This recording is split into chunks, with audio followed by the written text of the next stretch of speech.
ஒர்க்கை முடிச்சுட்டு வந்துட்டு சாப்பாடு வாங்கலான்ட்டு போகும்போது ரோட் கிராஸ் பண்ணும்போது நைட்டு ஒரு 9:45 இருக்கும். அப்போ வந்து ஒரு குழந்தை ஒன்று வந்து ரோட் கிராஸ் பண்ணாங்க. அப்போ அந்த குழந்தைய வந்து நான் காப்பாற்றுன்ற இது பண்ணும்போது ஒரு குட்டியான டாடா ஏசி வந்து என்னை வந்து ஆக்சிடென்ட் பண்ணிட்டு போயிட்டாங்க. பேக் வீலில் வந்து ஏறி இறங்குனால மொத்தம் 26 தையல் எனக்கு. இப்பயும் நான் வந்து மற்றவங்களுக்கு ஹெல்ப் பண்ணணுன்றதான் நினைக்கிறேன். இந்த கால் அடிபட்டு கூட எனக்கு டிஃபன் யாருன்னா 4-5 பேர் கொடுத்தாலும் எனக்கு தேவையான டிஃபனை வச்சுக்கிட்டே மற்றவங்களுக்கு கொடுத்துட்றேன் நான்.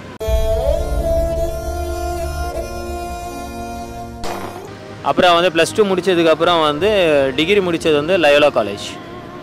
ஒரு HLA எடுக்கிறதா இருந்தாலும் எதுவாக இருந்தாலும் ஒரு பிளேட் வாஷ் பண்ணுறது எதுவாக இருந்தாலும் நான் பண்ணுறதுக்கு தயார் சார். அதை பற்றி நான் எந்த ஒரு கவலைப்படலை.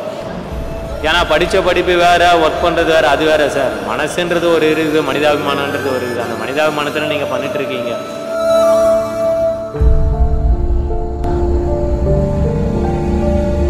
அதனால் உங்களோட உதவியை நான் ரொம்ப எதிர்பார்க்குறேன் sir. Please sir. Sir Lawrence sir, உங்களை பார்த்தது வந்து ஃபஸ்ட்டு ஜல்லிக்கட்டு அந்த இதில் வந்து நீங்கள் ஹெல்ப் பண்ணது எல்லாமே நான் பார்த்தேன். நானும் வந்து அதிகமான என்னால் முடிஞ்ச வரைக்கும் ஒரு வாட்டர் பேக்கெட்டு அதெல்லாமும் அன்றைக்கி கொடுத்தேன். இப்போ நீங்கள் வந்து ட்ரஸ்ட்டு கொஞ்சம் பெருசாக இது பண்ணியிருக்கீங்க. இவர் பாலா சார், அப்புறம் மேடம் அவங்க பேர் நான் சரியாக தெரில சார். நான் வந்து என்னோடய பேர் வந்து ராகேஷ் கண்ணன். நான் வந்து ப்ளம்பர். நான் ஒர்க்கை முடிச்சுட்டு வந்துட்டு சாப்பாடு வாங்கலான்ட்டு போகும்போது ரோட் கிராஸ் பண்ணும்போது நைட்டு ஒரு 9:45 இருக்கும். அப்போ வந்து ஒரு குழந்தை ஒன்று வந்து ரோட் கிராஸ் பண்ணாங்க. அப்போ அந்த குழந்தைய வந்து நான் காப்பாற்றுன்ற இது பண்ணும்போது ஒரு குட்டியான டாடா ஏசி வந்து என்னை வந்து ஆக்சிடென்ட் பண்ணிட்டு போயிட்டாங்க. பேக் வீலில் வந்து ஏறி இறங்குனால மொத்தம் 26 தையல் எனக்கு.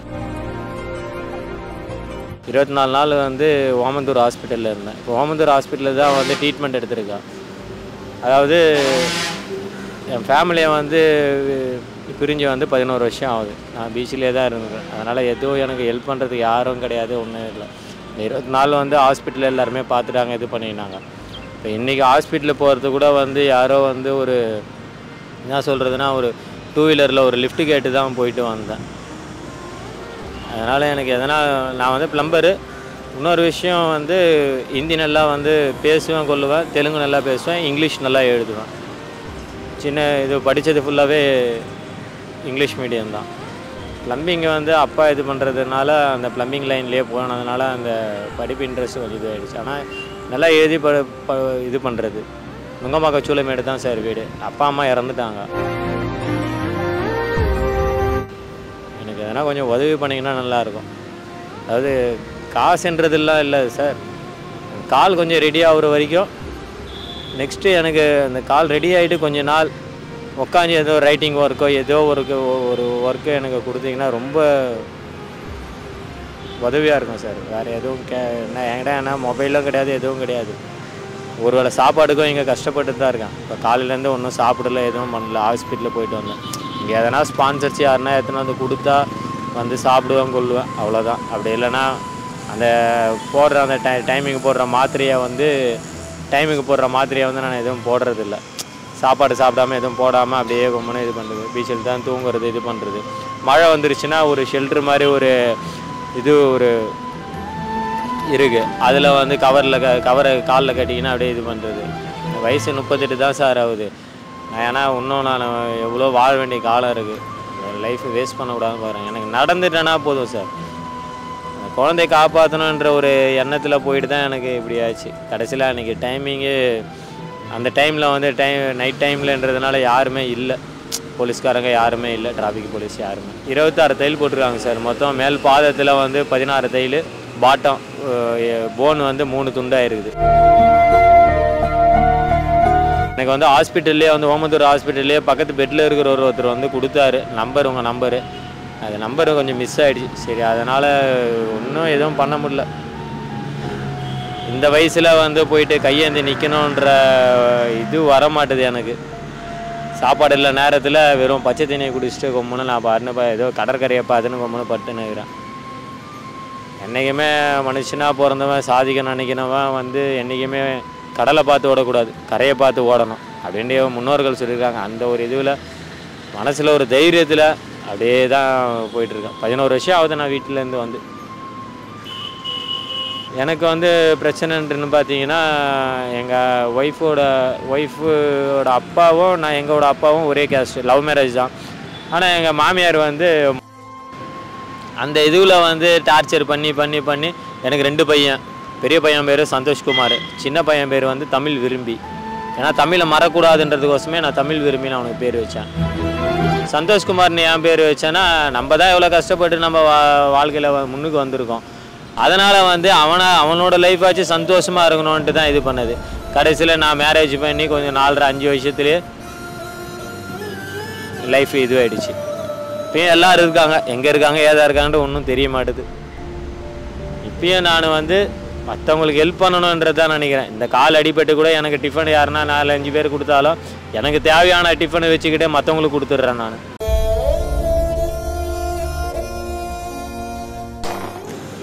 மார்னிங்கில் வரவங்க வந்து பேப்பர் வாங்கிட்டு வருவாங்க, வாக்கிங் போகிறவங்க. அவங்க கொடுத்துட்டு போகிற அந்த பேப்பரை வாங்கி படிப்பேன். போன வாரமும் என்னமோ டிராக்டர் எல்லாருமே கொடுத்துருக்காரு. அது இல்லாமல் நிறைய ஹெல்ப்பு இதெல்லாம் பண்ணுறாரு அப்படின்னாங்க. இல்லை ஹாஸ்பிட்டல்லையும் நிறைய சொன்னாங்க. இது நான் டச் மொபைலே ஒரு பட்டன் செல்லு கூட இல்லாத நிலமையில உட்காந்துருக்கேன் நான். இப்போ கொஞ்சம் ஹெல்ப் பண்ணிங்கன்னா கொஞ்சம் நல்லாயிருக்கும் சார். லாரன்ஸ் சார், உங்களை பார்த்தது வந்து ஃபஸ்ட்டு ஜல்லிக்கட்டு அந்த இதில் வந்து நீங்கள் ஹெல்ப் பண்ணது எல்லாமே நான் பார்த்தேன். நானும் வந்து அதிகமான என்னால் முடிஞ்ச வரைக்கும் ஒரு வாட்டர் பேக்கெட்டு அதெல்லாமும் அன்றைக்கி கொடுத்தேன். இப்போதைக்கு அந்த முடியாத நிலமை. இப்போ நீங்கள் வந்து ட்ரஸ்ட்டு கொஞ்சம் பெருசாக இது பண்ணியிருக்கீங்க. இவர் பாலா சார், அப்புறம் மேடம் அவங்க பேர் நான் சரியாக தெரில. ஏதோ எனக்கு கொஞ்சம் இது பண்ணிங்கன்னா இது கொஞ்சம் நல்லாயிருக்கும். எனக்கு தெரிஞ்ச ஃப்ரெண்ட்ஸுக்கிட்ட ஒரு ஃப்ரெண்டுக்கிட்ட சொல்லி அமிச்சது அந்த புத்தூர்கட்டு வடபழனியில் புத்தூர்கட்டு போடுற இடத்துல அந்த ட்ரஸ்ட்டு இருக்குன்னு போயிட்டு பார்த்துட்டு ஒண்டி வந்துட்டாங்க. மற்றவங்ககிட்ட போயிட்டு கேட்குறது கூட எனக்கு கூச்சமாக இருக்குது சார். ஏன்னா இது மாதிரி கேட்டது கிடையாது. நான் என்னால் முடிஞ்சது 10 பேருக்கு செஞ்சுட்டு போவேன்.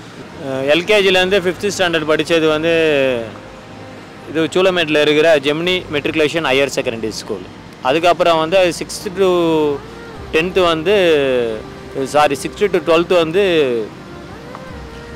Nungambakkam Choolaimedu boys higher secondary school. Corporation ஸ்கூலில் தான் படித்தேன், இங்கிலீஷ் மீடியம் தான். அப்புறம் வந்து +2 முடித்ததுக்கப்புறம் வந்து டிகிரி முடித்தது வந்து லயோலா காலேஜ். காலையில் 8 மணிக்கு வந்து இங்கே ஒரு மார்வாடி வந்து எனக்கு ஒரு டிஃபன் கொடுக்குறாரு. அதை வாங்கி சாப்பிட்டு இங்கே உட்காருவேன். இப்போ நான் இருக்கிற இடத்துல தான் உட்காந்துருப்பேன். 4 மணி வரைக்கும் உட்காருவேன். அதுக்கப்புறம் பார்த்தீங்கன்னா 4 மணிலேருந்து நைட்டு ஃபுல்லாக வந்து அந்த Thiruvallur statue back side, Thiruvallur சிலை பேக் சைடில் தான் உட்காந்துட்டு இருப்பேன். அதாவது நான் இருக்கிற இடம் பார்த்தீங்கன்னா ஒரு செங்கல் இது அடுக்கி வச்சுருப்பாங்க, ஒரு சின்ன ரவுண்டு மாதிரி இருக்கும். திருவள்ளூர் சிலை தாண்டினோடனே ஒரு ரவுண்டு மாதிரி இருக்கும், அது உள்ளே தான் இருப்பேன் நான் எப்பயுமே. ஹாஸ்பிட்டல்லேருந்து டிஸ்சார்ஜ் ஆனதுக்கு அப்புறத்துலேருந்து இங்கேயே தான் இருக்கேன் நான். சரி, நான் உட்காந்துருக்கிறதுக்கு நேராக பார்த்தீங்கன்னா லைட் நம்பர் வந்து ஒரு 8 வரும். நீங்கள் பார்த்தீங்கன்னா வால்கார் ஒன்று வச்சுருப்பேன், அதில் ஆர்த்தோன்னு போட்டிருக்கோம். அது கூட என்னால் வாங்க முடியல, ஹாஸ்பிட்டல்லே கொடுத்து அமிச்சாங்க. ஓமந்தூர் ஹாஸ்பிட்டலில் இருக்க டீன் அவரே வந்து பார்த்துட்டு என்னால் முடியாது சார் அப்படின்னா, வாங்குறதுக்கு காசு இல்லை அப்படின்னா. அதனால் சரி இந்த எடுத்துகிட்டு போயிட்டு கால் ரெடி ஆகிற வரைக்கும் நீ வச்சுக்கோப்பா அப்படின்னு கொடுத்தாங்க. சார், நீங்கள் நிறைய பேருக்கு ஹெல்ப் பண்ணுறீங்க. நானும் ஹெல்ப்பிங் மைண்டு தான் எப்பயுமே. ஏன்னா நான் என் கூட பிறந்தது யாரும் கிடையாது. யாரை பார்த்தாலும் தங்கச்சி அக்கா அப்படின்னு நினச்சி தான் போகிறது. ஒரு ஹேண்டிகேப்டு யாரை பார்த்தாலும் நான் வந்து எப்பவுமே ஹெல்ப் பண்ணிட்டு போகிறது தான். அன்றைக்கி ஹெல்ப் பண்ண வந்த ஆக்சிடெண்ட்டு தான் வந்து இது. இப்போ எனக்கு இதுவாகிடுச்சு. இதுவே அந்த குழந்தைக்கு ஆகிருந்தா என்ன ஆயிருக்கும் நிலமை, நீங்களே கொஞ்சம் யோசித்து பாருங்கள் சார். நீங்கள் இப்போ எனக்கு எந்த அளவுக்கு நீங்கள் ஹெல்ப் பண்ணுறீங்களோ அதை விட 2 மடங்கு நான் வந்து உங்கள் ட்ரஸ்ட்டு மூலிமா நான் எங்கே நீங்கள் கேம்ப் எங்கே போடுறீங்களோ என்ன ஹெல்ப்பு எப்போ எங்கே சொல்கிறீங்களோ நான் வந்து கண்டிப்பாக ஹெல்ப் பண்ணுவேன் சார். ஒரு எச்ஏலை எடுக்கிறதா இருந்தாலும் எதுவாக இருந்தாலும் ஒரு பிளேட் வாஷ் பண்ணுறது எதுவாக இருந்தாலும் நான் பண்ணுறதுக்கு தயார் சார். அதை பற்றி நான் எந்த ஒரு கவலைப்படலை. ஏன்னா படித்த படிப்பு வேறு, ஒர்க் பண்ணுறது வேறு, அது வேறு சார். மனசுன்றது ஒரு இருக்குது, மனிதாபிமானன்றது ஒரு இருக்குது. அந்த மனிதாபிமானத்தில் நீங்கள் பண்ணிகிட்ருக்கீங்க.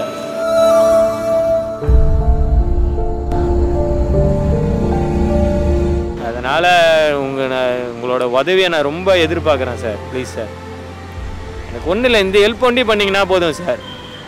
நீங்கள் எங்கே இருக்க சொல்கிறீங்களோ அங்கேயே இருக்கிறேன் நான். எனக்கு கால் ரெடியாக இருக்கும். அதுக்கப்புறம் எங்கே நீங்கள் இதுக்கப்புறம் என்னை நிரந்தரமாக ஜாபுக்கு வச்சுக்கினா கூட எனக்கு எந்த ஒரு பிரச்சனையும் இல்லை சார். எனக்கு லைஃப் ஃபுல்லாக எல்லாருக்கும் உதவி பண்ணுறதுக்கு நான் தயாராக இருக்கிறேன். இது மாதிரி அடிபட்டவங்க, வயசானவங்க, ஹாஸ்பிட்டலில் பார்க்க முடியாமல் இருக்கிறவங்க, அவங்களுக்கு டிசென்ட்ரி எல்லாமே, அதாவது டாய்லெட் போகிறது எல்லாமே க்ளீன் பண்ணுறது, அந்த வேலை செய்கிறது கூட நான் வந்து தயங்குறதில்ல சார்.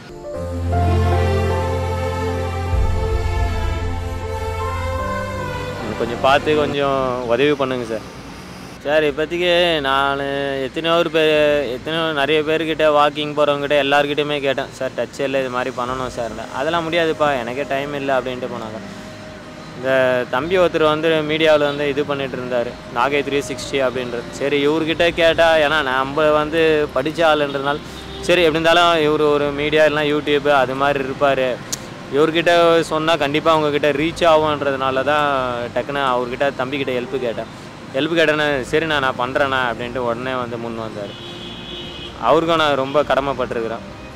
நான் இந்த கால் நல்லா ஆகிட்டு வந்ததுக்கப்புறம் கண்டிப்பாக அவருக்கு ரொம்ப தேங்க்ஸ் சொல்லுவேன். இப்போயே ஆல்ரெடி தேங்க்ஸ், ரொம்ப நன்றி. எனக்கு ஹெல்ப் பண்ணிங்கன்னா ரொம்ப நன்றியாக இருக்கும் சார். சப்போஸ் என்னை பார்க்கணும் அப்படின்னா திருவள்ளூர் ஸ்டாச்சு பேக் சைடில் இருக்கிற அந்த பாத்ரூமில் வந்து அவங்கக்கிட்ட கேட்டாலும் சொல்லுவாங்க. என்னோட டிஸ்சார்ஜ் ஷீட்டு, எக்ஸ்ரே எல்லாமே அவங்கக்கிட்ட தான் கொடுத்து வச்சுருக்கேன். நான் என்னோடய ட்ரெஸ்ஸு போட்டுக்கிறேன். அதுவும் ட்ரெஸ்ஸுனால் யாரும் இங்கே வாக்கிங் போகிறவங்க தெரிஞ்ச ஃப்ரெண்ட்ஸு அவங்கவுங்க எடுத்துன்னு வந்து கொடுத்தது தான் போட்டுட்ருக்கேன். இப்போ எல்லாமே அங்கே தான் வச்சுருக்கேன். அதனால் கொஞ்சம் ஹெல்ப் பண்ணுங்கள் சார். அவங்கக்கிட்ட பாத்ரூமில் இருக்கவங்ககிட்ட வந்து கேட்டிங்கன்னா கூட டக்குன்னு சொல்லுவாங்க எங்கே இருக்கிறேன் அப்படின்ட்டு. ஒரே இடத்துல தான் இருப்பேன், கரெக்டாக அந்த அட்ரஸ் இட்டுன்னு வந்து கொடுத்துருவாங்க, அவங்க இட்டுன்னு வந்து விட்டுருவாங்க. என் பேர் ராகேஷ் கண்ணன் சார். இது மாதிரி அந்த பாத்ரூமில் கேட்டிங்கனாவே சொல்லுவாங்க, இது மாதிரி கால் அடிபட்டிருக்காரு, எங்கே இருக்கார் அவர், வால்காரை வச்சு நடப்பார் அப்படின்னு கேட்டிங்கனாவே சொல்லுவாங்க. அது இல்லாமல் ப்ளம்பரு அப்படின்னா பாத்ரூமில் இருக்கவங்களுக்கு தெரியும் கண்டிப்பாக. அது ஏதாவது 27ஆம் தேதி 5/2024 டிஸ்சார்ஜ் ஆனேன். அப்போத்துலேருந்து டிஸ்சார்ஜ் ஆனதில் இப்படி தான் நடந்துகிட்டு இருக்குது. ஒரு ஊந்துகோல் மாதிரி. யாரையும் நம்ப மாட்டேன்னா உழைப்பு இது இல்லை. நம்ம உழைக்கணும், நம்ம வேலை செய்யணும், நம்ம இது பண்ணணும். நம்ம வேலை செஞ்சால் நம்ம மற்றவங்களுக்கும் உதவணும், அந்த ஒரு இது தான். ரொம்ப நன்றி சார்.